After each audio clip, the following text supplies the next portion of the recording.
es la hora de la verdad y la idea de este ratito es hacer un poco un, es- un análisis compartiéndolo con toda la gente que nos escucha en la pizarra más sosegado a partir de la última encuesta presencial. Es una encuesta presencial. Aclaro mucho que es presencial porque esto implica sobre todo que tenga una tasa de rechazo mucho más baja que las encuestas o telefónicas, ya sean con contestador automático con gente hablando o las online. La tasa de rechazo de nuestra encuesta CELAG presencial en todo el país, 2005 casos, es del 39%. Es una tasa de rechazo muy bajo. Es decir, que para localizar a 4 personas había que llamar a veces, para localizar a 6 personas había que llamar a 10. Eso es importante. 4 te rechazaban. Eso es importante, insisto, y eso te hace más fiable tu muestra. Por eso a veces exigimos casi, o instamos, o sugerimos la necesidad de leer los prospectos de las encuestas. Es muy importante leer el prospecto de una encuesta para interpretar lo más virtuosamente la encuesta. En la encuesta no solo se pregunta la intención de voto de cara a un balotaje, como lo hemos hecho en CELAG y que ya dijimos, además en nuestra encuesta presencial se tomó el tiempo de estar 17 días estudiando en un campo. Dicho de otro modo, no hacemos encuestas nunca en CELAG de 2 días, de 3 días. ¿Por qué? Porque intentamos evitar un sesgo de coyuntura. Dicho de otro modo, si ha ocurrido algo muy importante, grave, en 2 días y la encuesta coincide en esos 2 días, va a estar muy sesgada por lo que haya ocurrido en esas 48 horas. La encuesta CELAG empezó el 25 de octubre, después precisamente del acuerdo entre Milei y Macri y Bullrich, y terminó el 8 de noviembre. ¿Preguntamos intención de voto? Claro que preguntamos intención de voto y la vamos a compartir. La intención de voto le da una victoria a Sergio Massa respecto a Javier Milei por 1,4 puntos de diferencia, 46,7, 45,3, pero con 8% que se le puede llamar indefinidos. No sé si la palabra es indeciso, la palabra es indefinido, porque a lo mejor todavía ni siquiera se han parado a decidir. Es probablemente que estén en un estatus de indefinición por muchas variables. Por lo tanto, ¿está todo parejo? Sí. Está todo parejo, sí. Cuando uno proyecta sobre voto afirmativo, es ciencia ficción proyectarlo, porque es muy difícil conocer el comportamiento exacto de ese 8% que es indefinido. Cuando hay muchos encuestadores, nosotros lo hacemos por mostrarlo, pero intentamos explicar que proyectar sobre voto válido a veces es más ciencia ficción. A pesar de eso lo compartimos. Si proyectáramos, estaríamos en una victoria de Sergio Massa frente a Javier Milei en segunda vuelta por 1,6, 50,8, 49,2. ¿Está dentro del margen de error? Sí. Ahora bien, vamos a intentar explicar lo más jugoso de una encuesta, según nosotros y nosotras en CELAG, que son aquello que le llamamos las preguntas un poco más subterráneas, que nos permiten entender mejor el valor de la intención de voto. Eso es lo que nosotros entendemos que siempre nos dan las verdaderas pistas, el asidero real para explicar una intención de voto. Y ahí hemos hecho 5 contrastes, 5 contrastes. Y en los 5 contrastes, en todos, salvo en uno, sale beneficiado Sergio Massa de una manera mucho más holgada que la intención de voto. No sé si me explico. Si le preguntamos a la gente a quién le tiene más miedo, a Milei o a Sergio Massa, la mayoría te dice a Milei. Ahí la diferencia ya no es de 1,4 puntos. La diferencia ya se abre. Pero lo interesante que sería, ¿qué le ocurre a los indefinidos? ¿A quién le tiene más miedo los que todavía están dudando? O incluso no se han parado a pensar mucho. Le tienen mucho más miedo a Javier Milei. Voy a dar un dato que ni lo hemos publicado. El 90% de estos que están ahí todavía en disputa, en juego, el 90% de este porcentaje tiene imagen negativa de Javier Milei y de Villarroel. Y le tiene mucho más miedo a Javier Milei que a Sergio Massa. Los votantes de Schiaretti, otro espacio electoral en disputa, por el volumen importante que tiene que ver en la segunda vuelta, estos votantes mayoritariamente también le tienen mucho más miedo a Javier Milei que a Sergio Massa. Pero cuando miramos imagen negativa de Massa y de Milei, la imagen negativa de Milei duplica a la de Sergio Massa. Son pistas, son pistas. Después veremos qué ocurre en lo que todavía queda. Hay un debate presidencial mañana y van a pasar cosas durante estos días. Preguntamos quién tiene más capacidad de gobernar. Massa, frente a Milei. Gana Massa, insisto, más holgadamente. No quiero marear con todos los porcentajes porque es muy pesado cuando empezamos a dar y a atiborrar con números y decimales. Pero el orden es claro, es jerárquico. ¿Quién tiene más capacidad de gobernar? Sergio Massa respecto a Javier Milei. ¿Quién se parece más a la gente común? Massa, muy por encima de Javier Milei. Pero eso ocurre siempre en el grupo de los indecisos, indefinidos, electorado volátil, llámenle como quieran, busquen la categoría que más le parezca más juiciosa. Pero también entre los votantes de Schiaretti también le están ocurriendo eso. Fíjense que cercanía a la gente, capacidad de gobernar, menos miedo, en todo eso Massa es ganador. Cuando le preguntamos la palabra de dialoguista, capacidad de llegar a acuerdos, también es Sergio Massa. Es decir, son 4 contrastes donde es claramente ganador Sergio Massa. ¿Cuál es su punto más débil de Sergio Massa? Efectivamente, respecto al tema inflacionario. No podría ser de otra manera con el tema de los precios en la Argentina, siendo el actual ministro de Economía. Sin embargo, en ese Sergio Massa no tiene el diferencial positivo cuando le preguntamos por resolver el tema de los precios. Sin embargo, hay una pregunta muy interesante y es ¿cómo vio la gente las medidas para recomponer el ingreso en los últimos meses de Sergio Massa? Bueno, ahí es muy interesante el dato porque efectivamente la mayoría empieza ya a verlo con buenos ojos. También entre los votantes de Schiaretti y también entre los que se llamarían indefinidos o indecisos. Cuando le preguntamos por qué votó a Sergio Massa en primera vuelta, ahí hay un dato muy interesante. ¿Por qué votaron a Sergio Massa en primera vuelta? Fundamentalmente porque tuvo capacidad de ayudar a la gente que más necesitaba con políticas económicas. Siguiente, porque fue capaz de ordenar el gobierno y por la eliminación del impuesto a las ganancias y devolución del IVA. La sumatoria de esas variables es el 52%. Esas son las preguntas, para mi gusto, subterráneas, si la quieren llamar así, que no son tan directas, que parecen implícitas de lo que es luego la intención de voto, que tú dices, pareciera que hay un margen siempre superior a favor de Sergio Massa. Fíjense que no estamos preguntando de cómo se acuerdan las esferas y las estratosferas de las superestructuras. Si uno le da el apoyo al otro, el otro al otro. No creo que sea lo que la gente esté preocupada. La gente está preocupada porque hizo devolución del IVA, eliminó el impuesto a las ganancias, porque hubo mejora en determinadas prestaciones sociales. Y me voy al otro lado. ¿Cuál es el miedo a Javier Milei?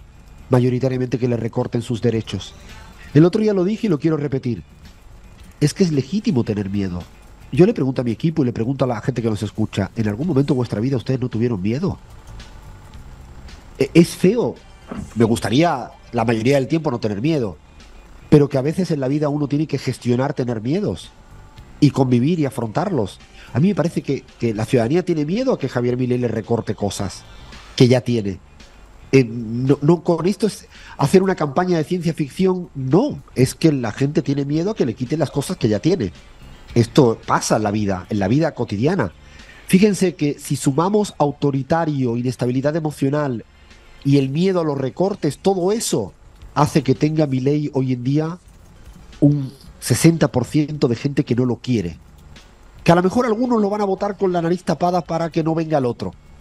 Pero eso nos permite un poco decir que con los datos de nuestro estudio, hoy en día, a día de hoy, insistimos, todavía con mucha prudencia, explica que cuando le preguntas a la gente quién va a ser presidente, y ahora no lo dice ni Alfredo, ni Gaby, ni Lean, ni Bahía, ni Cris, ni Flavia, le preguntamos a la ciudadanía argentina, el 51% cree que Massa va a ser presidente, el 43% Milei. Y voy a dar un dato que tampoco ha salido publicada. Los votantes de Patricia Bullrich en primera vuelta, que van a votar a Javier Milei. ¿Me siguen, no? Los votantes de Patricia Bullrich en primera vuelta, que ahora irían a votar a Javier Milei. Hay un porcentaje altísimo que no cree que Milei vaya a ser presidente. O sea, no están con expectativa positiva sobre el voto. No están esperanzados ni siquiera, no creen que vayan a ganar. Yo creo que este tipo de variables son muy determinantes en los últimos días para entender lo que se viene, para explicar lo que se viene. Y para terminar mi intervención, lo más relevante de una encuesta siempre son los posicionamientos ideológicos de la ciudadanía. Y la ciudadanía todavía, en la Argentina, y lo venimos repitiendo en CELAC, a veces a contracorriente, en los últimos 4 años, en momentos donde la gente duda, porque ciertas tapas de ciertos grandes medios de comunicación a veces te permean tanto que te hacen dudar. En la Argentina la sociedad mayoritariamente es progresista, le pueden llamar de izquierda, le pueden llamar del campo nacional popular. ¿Por qué? Porque cuando le preguntas por el tipo de cambio blue, el dólar blue, y le preguntas si esto se debe a la especulación de unos grandes en momentos electorales o se debe a las dinámicas del mercado, como diría Javier Milei, ahí tienes 55% que te dice son especuladores en épocas electorales. Cuando le preguntas si el FMI empeora o estabiliza, tienes otra vez un 55-60% que te dice no, es que empeora la crisis económica. Cuando tú le vas preguntando a la ciudadanía, y esta pregunta es determinante, ¿la sociedad argentina cree que por encima de todo está la justicia social o la libertad individual? 55% justicia social, 40% libertad individual. Son para mí las grandes variables que te explican lo que pueda pasar electoralmente. No se explica electoralmente las cosas por un jingle o por un spot publicitario. Probablemente hay surcos profundos que explican mucho más lo que pueda pasar electoralmente. ¿Va a influir el debate? Claro que va a influir, porque hay un porcentaje en disputa todavía. Pero quería aportar, ordenar, explicar con un poco más de calma algunos resultados de nuestra encuesta. Después hay otras preguntas que seguimos planteando, por eso tiene un techo político Milei, que es que la gente cree que ya es un político más. Esa pregunta es otra ordenadora de lo que pueda ocurrir. ¿Milei es un político más o es un político o es alguien distinto a la política? No, ya la gran mayoría de la sociedad argentina piensa que es un político como los otros cualquiera. Esos son asuntos, aspectos que yo diría que es interesante. Quiero creer que además Javier Milei, donde todavía su piso competitivo lo tiene entre la gente más joven, tiene una gran dificultad para seguir creciendo. ¿Por qué? Porque si bien es cierto que hay un porcentaje de los votantes de Bullrich que le van a apoyar, también hay un porcentaje que no. Nuestros números, y tampoco lo hemos publicado, pero es interesante compartir, un 25% de los votantes de Bullrich no van a ir a votar a Milei, sino que además van a votar a Sergio Massa. Es un 25%. O sea, el núcleo duro de Juntos por el Cambio le va a hacer caso a Macri y a Bullrich. El 60%, aproximadamente. Eso sí van a hacer lo que dijo Bullrich y Macri. Pero con esos números, si calculan bien, con ese 60% de lo que sacó Bullrich en primera vuelta, más lo que obtuvo Milei en primera vuelta, se quedan 45 puntos. Le falta. Y tiene un problema de crecimiento importante porque políticamente la sociedad argentina le dijo hasta acá. Quería dar estos números, quiero escuchar a Gaby respecto a esta encuesta CELAC que conoce también en profundidad. Yo, Alfredo, primer punto, creo que es muy importante que en esta última etapa de la campaña estemos claros que en Argentina no basta con que líderes políticos de cualquier espacio salgan a apoyar a uno u otro. Hemos visto también en la encuesta que la posición de Schiaretti no necesariamente refleja lo que sus votantes piensan sobre temas ideológicos, políticos, etcétera, y es muy probable que una parte muy importante de la votación de Schiaretti sí vaya a apoyar a Massa, a pesar de lo que Schiaretti pueda decir en medios de comunicación. Estoy poniendo ese ejemplo, ¿no?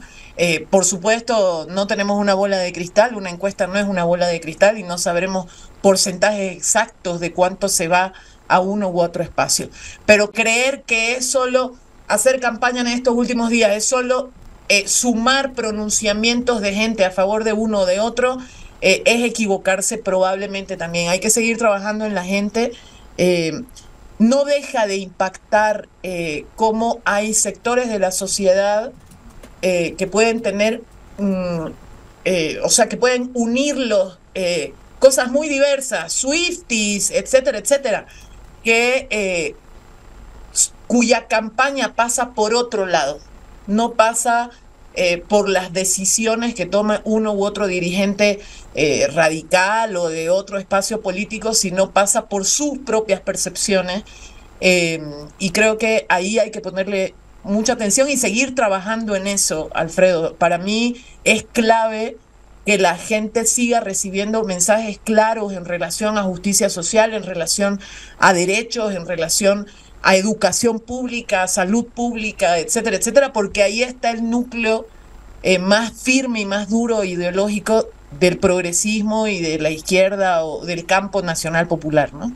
Fíjate que en ese orden de cosas, el dato, por ejemplo, de los votantes de Miriam Bregman también ya como tienen como piso que más del 60% van a apoyar a Sergio Massa y el resto están pensándolo, pero no van a votar de ninguna de las maneras a Javier Milei. Por eso digo que es muy interesante, más allá de lo que diga el líder o la lideresa. No tienen a veces la capacidad de teledirigir de ninguna de las maneras el voto. En el caso de Juan Schiaretti, cuando uno mira, por ejemplo, el por qué Sergio Massa ganó en primera vuelta, solo tiene un 25-20% de sus votantes que compran el discurso del plan platita que le estigmatizaron negativamente a Sergio Massa. El resto no. El resto vio con buenos ojos lo que se fue haciendo. Es importante a veces disociar no lo que pueda decir un líder que tiene y una estructura política más tradicional con lo que digan en otras instancias. Efectivamente, está parejo. Esto es una encuesta que terminó el 8 de noviembre, que quedan todavía días, que el debate tendrá un peso específico, pero lo queríamos un poco mapear bien todos los sentidos comunes, como vienen y van en este sentido. Y ahí será determinante provincia de Buenos Aires. Y en esta cuestión, porque también los números marcan un diferencial cada vez mayor a favor del candidato de Unión por la Patria. La gran victoria de Axel Kicillof, ahí que cuando uno mira, y de hecho ha mejorado significativamente la imagen positiva de Axel Kicillof, o sea, observas como hay la imagen positiva de Sergio Massa, que tampoco la hemos publicado, hoy en día está en el nivel más alto desde las 13 encuestas que hemos hecho en CELAC en los últimos 4 años y medio en Argentina, para que dimensionen en el momento central electoral en el que se encuentra actualmente Sergio Massa. La imagen positiva de Juan Grabois también ha crecido muy por encima de la que venía teniendo hace un año. O sea, estos son pistas. Insisto, pistas, todas con mucha prudencia, porque esto no son bolas de cristal, son estudios con fuerte base cualitativa y cuantitativa para radiografiar y monitorear lo que viene pasando y lo que pueda pasar de aquí en adelante en la Argentina. Son encuestas, insistimos, presenciales, teniendo en cuenta pues todos los parámetros de la muestra muy cuidadamente. Para ir cerrando, quería ver si Lean, Flavia o Bahía quieren aportar algo más a este análisis en base, insistimos, a este trabajo. Sí, Alfredo, un pequeño detalle para remarcar es que en la derecha la única personalidad, si se quiere, que tiene la capacidad de movilizar el voto, más allá de Javier Milei, de ser una figura carismática, también es Mauricio Macri. Pero a la vez, mientras él tiene la capacidad de trasladar su núcleo duro, a Milei también tiene la contra de que traslada toda su carga negativa. Y digo, no es lo mismo llevar a Macri con Milei por ejemplo, en Córdoba o en la ciudad autónoma de Buenos Aires, donde posee muy buena imagen, que llevarlo en el conurbano bonaerense o en la provincia de Buenos Aires o en la región norte del país, donde tiene una imagen muy pero muy negativa. Yo creo que ahí también vamos a ver cómo resuelve la ciudadanía las contradicciones, y la contradicción que pese más siga siendo kirchnerismo anti-kirchnerismo, o si pesa más una contradicción que va por otro lado, que no sea solamente lo eminentemente económico, como una contradicción de democracia o autoritarismo, o de Milei, anti-Milei, de derechos y no derechos.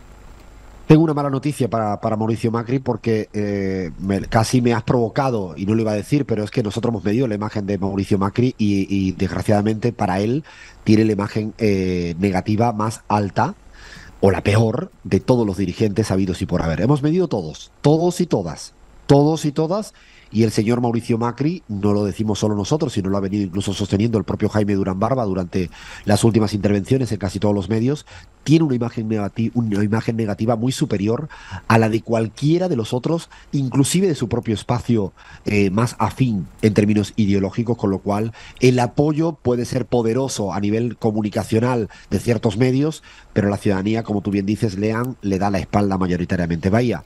Bien, a mí me parece muy interesante el dato de que más del 60% de la ciudadanía piensa que Milei es un político más, ¿no? Sobre todo encarado en los sectores más jóvenes, que sabemos que es el núcleo duro de Milei, pero esto es un dato relevante también para aquellos jóvenes que se volcaron a la política, digamos que eso es muy valioso, pensando que Milei era realmente una propuesta nueva, disruptiva, novedosa, y que al conformar alianza con Macri ha sido, o se conforma también, representa un actor más de la política. Ese es un dato, me parece, para tener en cuenta. Es un sector donde en el que hay que construir también en función de estos cambios, porque evidentemente es el sector al que apunta Milei y que le está yendo mejor, ¿no? Pero este dato me parece que es una alerta para un disparador para algo que se puede venir de cómo construir una nueva juventud. Sí, es probablemente, yo creo que hoy en día es su piso electoral competitivo. La cuestión más de análisis político, como tú bien planteas, Bahía, es que esta juventud probablemente es poco orgánica para pertenecer a un proyecto político de medio aliento. Me refiero a La Libertad Avanza. Seguramente hoy en día le permite ser competitivo hacia las elecciones del próximo domingo, ¿no? Y sí, la pregunta del millón es: ¿el debate puede ser decisivo? Sí, porque primero los errores se pueden pagar de todo tipo, y eso es siempre algo que seguramente hay que valorar.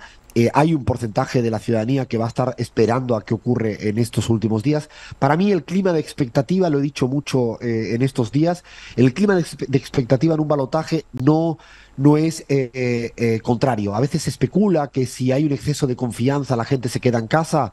Eso ocurre en una primera vuelta y en unas primarias, pero inclusive en la primera semana de una campaña electoral. En la última semana de un balotaje la gente quiere participar.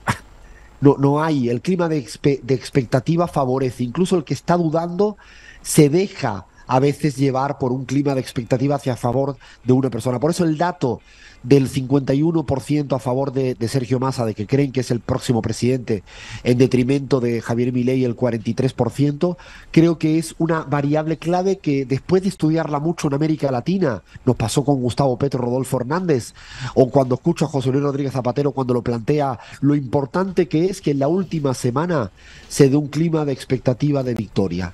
No, esto de pensar que todo se resuelve porque la gente se va a quedar en casa. En un balotaje es el momento de los penales. Nadie se quiere perder los penales. Nadie. ¿Ustedes vieron a alguien que se quería perder los penales de la final del Mundial de la Argentina? No, no pasa nada.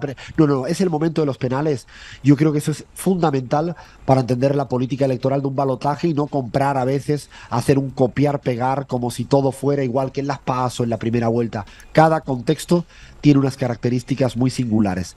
Eso sí, el domingo 19 a la noche, todos y todas vamos a ser muchísimo más inteligentes. Paramos y ahora viene una parte que yo no sé lo que vendrá. Bueno, vamos a seguir en la pizarra.